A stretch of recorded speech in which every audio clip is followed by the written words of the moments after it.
Хотожилт, хүн амын төвлөрөл, үйлдвэрлэл, үйлчилгээний хурдцтай өсөлтөнд зэрэгцээ.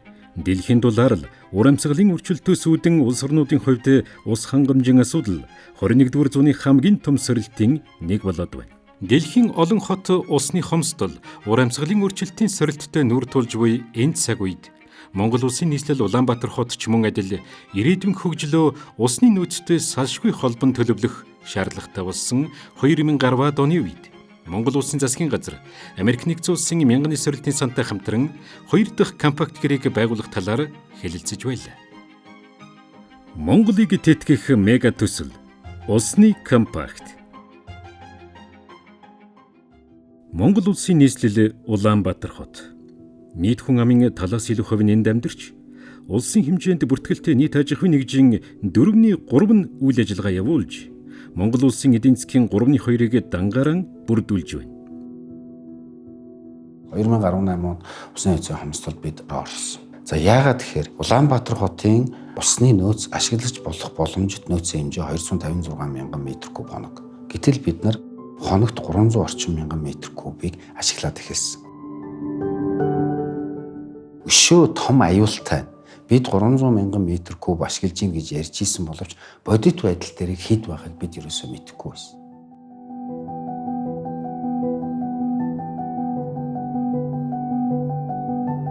Орон сууцны төслүүд дэд бүтцийн бүтээн байгуулалтууд идэвхжиж усны эрэлт жилээс жилд нэмэгдсээр байна. 2000-ад оноос хурдтай өс нэмэгдэж байгаа хэрэглээг хангах, өргөжин тэлж байгаа хотын эдийн засгийг дэмжих ус хангамжийн асуудал шийдэл нэхэж эхэллээ. Эдийн засгийн хөгжил бага одоо дунд хөгжилтэй одоо өсрөнгөө хөгжилтэй гэх юм уу 3 хувилбараар тооцоод үзэх юм бол дундаж хувилбараар нь 2030 он гэхэд л бол одоо байгаа нөөцөөрөө хангаж чадхаа байх нэ гэсэн дүгнэлт гарч байна. 2014 оны 12 дугаар сарын 10 Америк нэгдсэн улсын мянганы сорилтын корпорац Монгол улсыг компакт гэрээ дахин хэрэгжүүлэх боломжит орноор шалгарууллаа. Шинэ компакт гэрээний чиглэлийг тодорхойлох хамтын ажиллагаач удахгүй эхэллээ.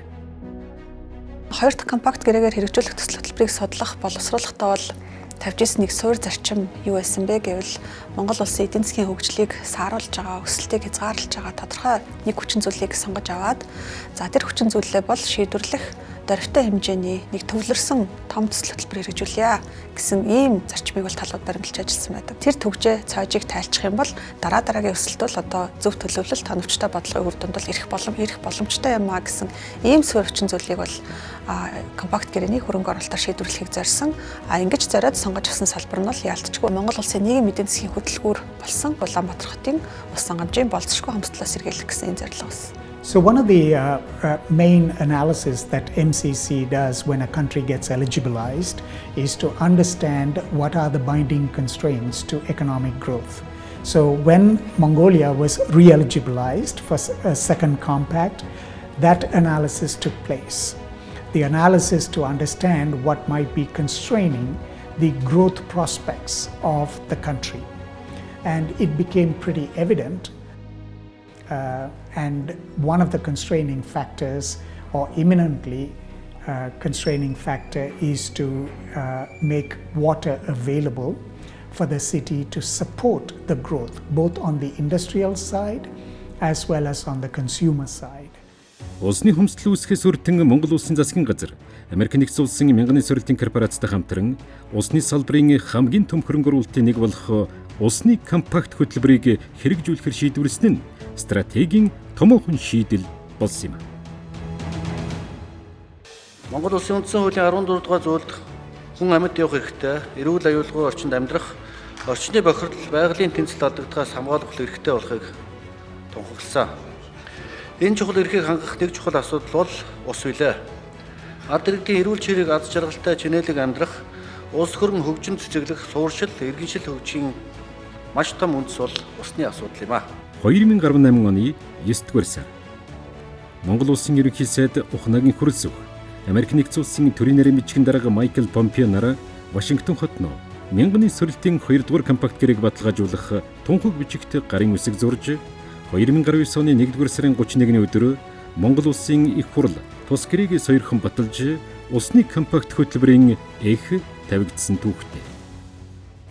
5 жилийн хугацаатай компакт хөтөлбөрийн нийт санхүүжилт болох 462 сая Америк долларын 350 саяыг Америкийн мянган сорилтын корпорацийн буцалтгүй тусламжаар 112 сая $, Монгол улсын засгийн газрын хөрөнгө оруулалтаар шийдвэрлсэн юм. 2021 оны 3 дугаар сарын 31. Энэ өдрөөс усны компакт хүчин төгөлдөр болж хөтөлбөр хэрэгжүүлэх 5 жилийн хугацаа тоологдож эхэлсэн билээ. Усны компактын хүрээнд Улаанбаатар хотын ус хангамжийн хамгийн том шинэ хүүсвэрийг байгуулах, Монгол улсад анх удаага хаягдл усыг дахин боловсруулж үйлдвэрлэлийн салбарт ашиглах дэд бүтцийг бий болгох, усны салбарын институцийн болон хүний нөөцийн чадварыг бэхжүүлж, эрх зүйн орчныг сайжруулан, компактын өргөөжийг урт хугацаанд тогтвортой хадгалах, зөөлөн дэд бүтцийг бий болгоход дэмжлэг үзүүлэх хоорондоо нэгт уялдаатай 3 том төслийг хэрэгжүүлсэн юм. Улаанбаатар хотын цаашид олон 100 жилээр орших тэр ирээдүйн суурийг тавьж өгж байгаа дэд бүтцийн хамгийн суур асуудлуудын нэг мөн. Тэгээд энэ дээр нөгөө усаа бид нар чинь хайрлыг хамгаалъя гэж бол энэ төслийн нэг онцлог нь усаа зөв зохистой хэрэглэнэ гэдэг чинь хайрлаач нэмээд хэрэглээч явах. Энэ одоо бүтэц бүрэлдэхүүнийг өөрийнхөө энэ шийдвэрт нэгтгэж чадсанараа айгүй чухал шийдвэр болсон. And so the government of Mongolia and MCC looked at feasibility studies from a technical, financial, from a social, and also from an environmental perspective. And we thought this is the most sustainable and feasible possibility to make sure that water supply is sustainable for the next 50 years for the UB citizens. Ус хангамжийн шинэ хүүсвэрийг туулгалын баруун доод хэсэгт орших биокомбинат, шувуу фабрикийн орчмын усны ордуудыг түшиглэн байгуулж, гүний 30 худаг болон ус гүн цэвэршүүлэх үйлдвэрийг байгуулснаа зэрэгцээ, олборлсон усыг үйлдвэртээ дамжуулах, цэвэршүүлсэн усыг үйлдвэрээс төвийн шугамд нийлүүлэх нийт 55 км шугам хоолойг суйрлуулах бүтээн байгуулалтыг бүрэн дуусгаад байна. Монголын усны талын бүхэл хүмүүс энэ дээр санал онлоо солилцсон гэж хэлж болно. Тэгээд энэ баруун их усүр дээр тогтлоо. Улаанбаатар хотоос дээш 21% нь Улаанбаатар хотоос дээш, Улаанбаатар хотын орчимд 13% нь доош 66% нэдэг. Ус хангамжийн баруун их усүрийг шинээр байгуулах төслөл ерөөсөө Улаанбаатар хотын ус хангамжийн нийлүүлэлтийг нэмэгдүүлэх зорилготой ийм төсөл байгаа. Нилээд дээр үеэс одоо 30-40 жилийн өмнөөс гэхэд бол одоо манай энэ баруун их усрыг байгуулсан биокомбинат, шувуу фабрикийн хавцаа бол газрын дорх усны баялаг ариун нөөц байна гэдгийг бол эрдэмтэд судлаачд бол судлан тогтоосон байдаг. За энэ баялаг ариун нөөцийг бол мэдээж эдийн засгийн эргэлтэнд оруулж баялаг бүтээх процесс үйл явцын нэг болгох нь бол манай орны хувьд, нийслэл хотын хувьд маш чухал. Ус хангамжийн баруун их усвэрийг бүтээн байгуулах барилга угсралтын 2 багц ажлын гүйцэтгэгчийг олон улсын тендерээр шалгаруулж, ус гүн цэвэршүүлэх үйлдвэрийн барилга угсралт, нэгдсэн удирдлагын SCADA системийн ажлыг Туркийн MAPA Group, ус олборлох гүний хотгийг барьж байгуулах шугам хоолойг суйрлуулах ажлыг Израилийн Баран Group гүйцэтгэхээр шалгарлаа. Компактыг хэрэгжүүлэх зорилгоор худалдан авах бараа үйлчилгээ, за тэгээд гэрээт гүйцэтгэгчийн сонгон шалгаруулалтыг бол мянган сорилтын корпорацийн дүрм журмын дагуу хэрэгжүүлсэн. Олон улсын тендер шалгаруулалтын шатанд бол худалдан авах ажиллагааны төлөөлөгч гол нь одоо Монголын мянган сорилтын санд мэргэжлийн үйлчилгээ үзүүлсэн бол FIDIC-ийн гэрээний гүйцэтгэлийн шатанд бол Америкийн нэгдсэн улсын Tetra Tech компани бид нартай хамтарч ажиллалаа. Tetra Tech компани гол үүрэг бол юу вэ гэхээр нэгдүгээрт FIDIC-ийн гэрээний инженерийн үүргийг гүйцэтгэх, хоёрдугаарт бид нарт хөтөлбөрийн хяналт менежментийн одоо зөвлөх үйлчилгээ үзүүлэх ийм үүрэгтэйгээр оролцсон. Мэдээж үүний дараа бол гэрээ хэрэгжээд дуусахад бол санхүүгийн төлбөр тооцоо гэрээний гүйцэтгэлийг хянах ийм том одоо шат байдаг. Энэ шатанд бол Америкийн нэгдсэн улсын DT Global компани мэргэжлийн тусалцаа үзүүлсэн.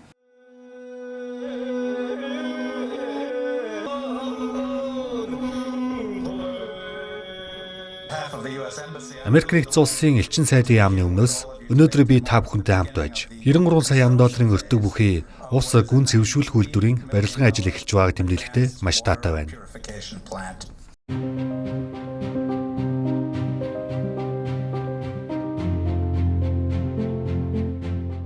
Ус гүн цэвэршүүлэх үйлдвэрийн барилга угсралт 2021 оны 8 дугаар сард Хүний худгийн өрөмдлөг, шугам хоолойг суйрлуулах ажил 2022 оны 7 дугаар сард эхэлж их бүтээн байгуулалтын ажил сонгон хайрхан уулын бэл, туулгалын бэлчирт өрнөлөө. За энэ баруун их усур маань өөрөө 50 сая метр кубын хүчин чадалтай гэхээр энэ бол Улаанбаатар хотын хамгийн том унтны усны их усур болж байгаа. Үйлдвэрийн барилга байгууламжинд Туркээс нийт 350, дотоодын туслан гүйцэтгэгч компаниудын 500 гаруй хүн ажилласан.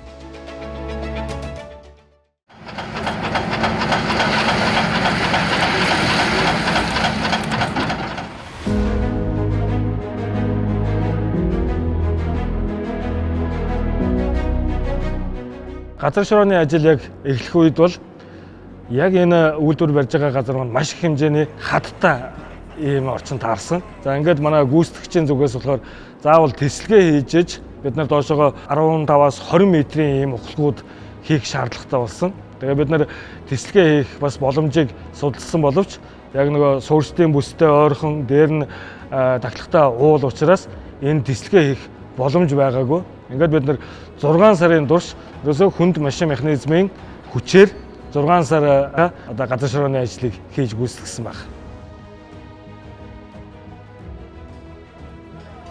2023 оны эцгэхэд үйлдвэрийн 5 байгууламжийн бетон цутгалтыг бүрэн хийж 2025 оны эцгэхэд барилга угсралд тоног төхөөрөмжийг суйрлуулж дууссан юм.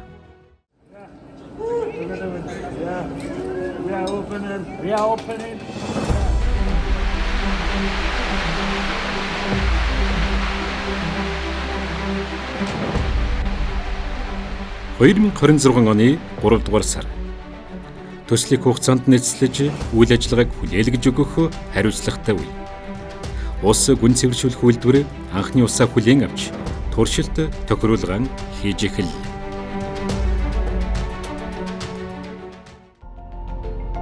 Урт хугацаанд бодит үр өгөөж өгөх, улс орны эдийн засаг, хөгжлийн ирээдүйг баталгаажуулах, иргэдийн эрүүл аюулгүй орчинд амьдрах эрхийг хангахад чухал үүрэг гүйцэтгэх томоохон хөтөлбөрийг Монгол, Америк хоёр улс хамтран хэрэгжүүлсэнд ард түмнийхээ нэрийн өмнөөс чин сэтгэлийн талархал илэрхийлье.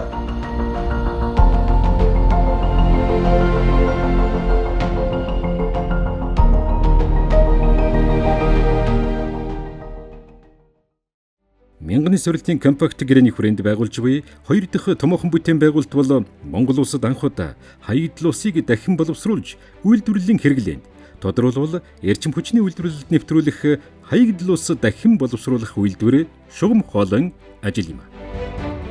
Улаанбаатар хотод 15-аас 20 сая шометр усыг үйлдвэрлэлийн зорилтоор ашигладаг.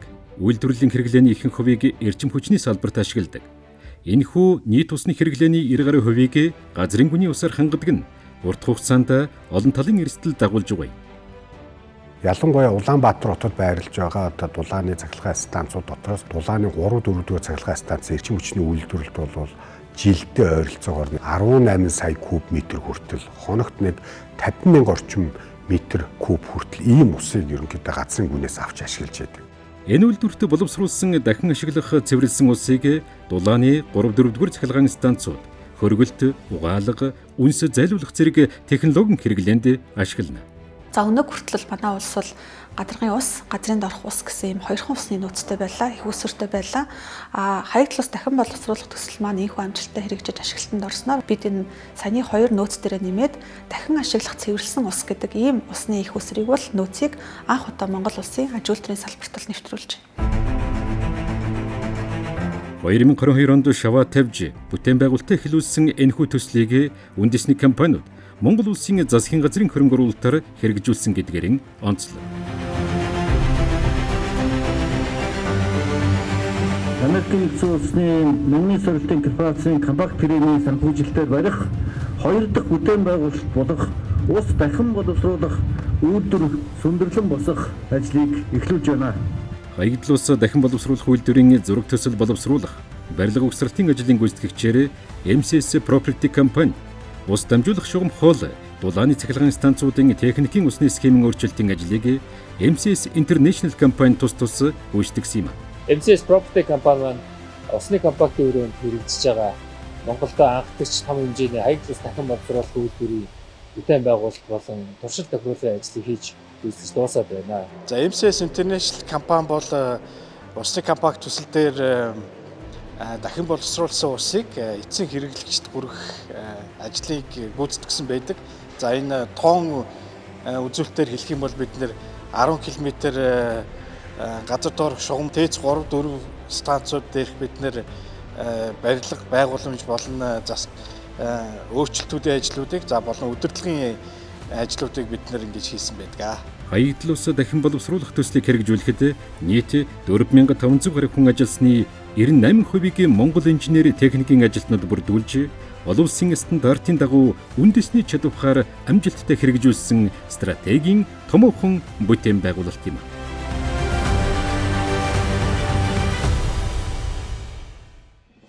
За өнөөдөр бид хаягдл ус дахин боловсруулах үйлдвэр дээр цэвэрлэгдэх анхны усыг хүлээж авах гэж байна. За дотордод бэлнэ үү? Инлетээс нээлээ шүү. Билээ. За.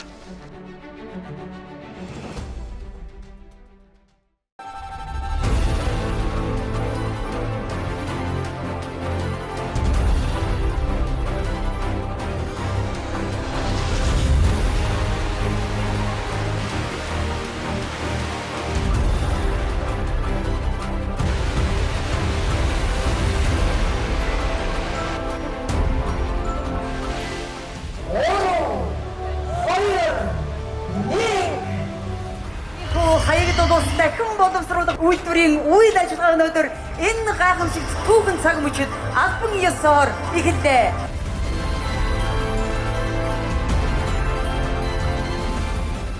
Чанган эрдэнэ усыг цэвэршүүлэх, өсөн нэмэгдэж буй үйлдвэрлэлийн хэрэгцээг хангах, цэвэр усыг хэмнэх эрхэм үүсэд хүчин зүтгэсэн нийт инженер техникийн ажилтан, албан хаагчид болон түнш байгууллагууд Америк анд нөхдөд Монголынхаа дээд ард түмний өмнөөс чин сэтгэлийн баяр хүргэж байна. Та бүхэндээ баярлалаа. Сайхан байна. Сайхан бүгд хамтдаа бүтээлээ.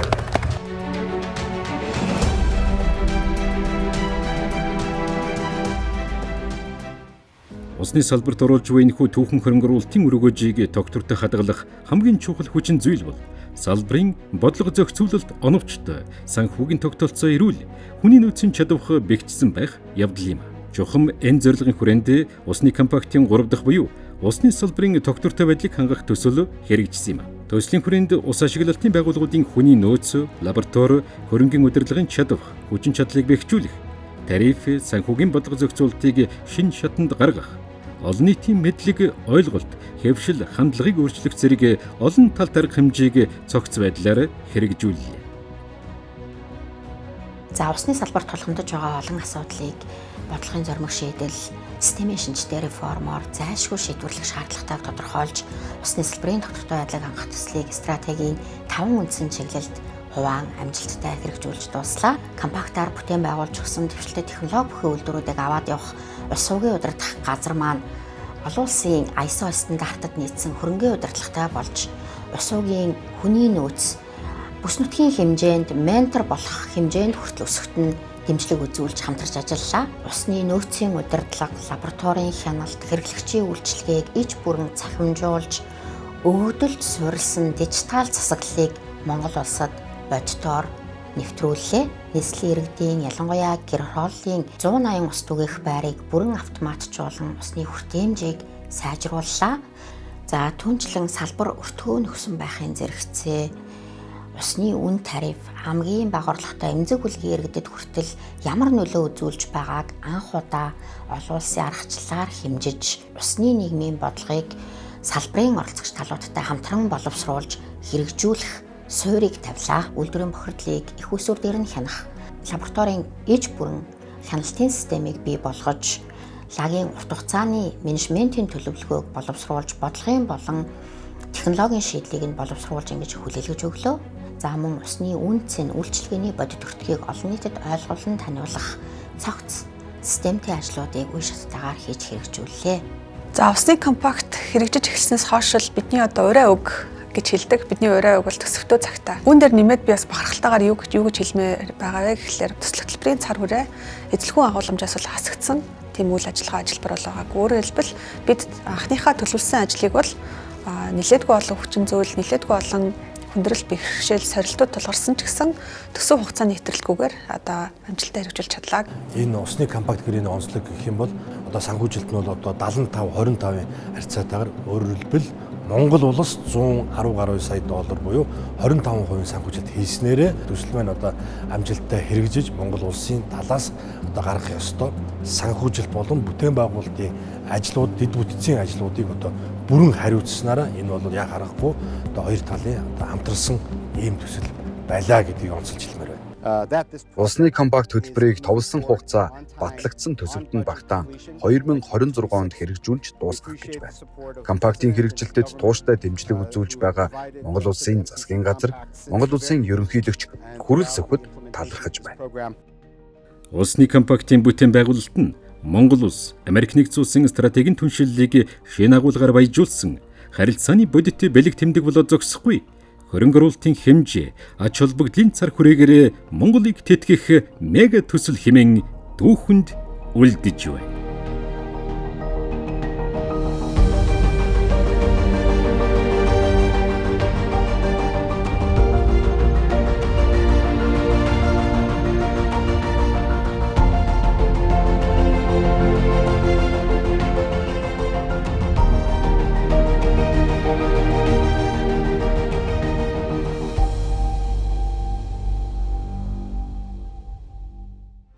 Ус амьдралыг тэтгэж итгэл нөхөрлөлийг баталдаг.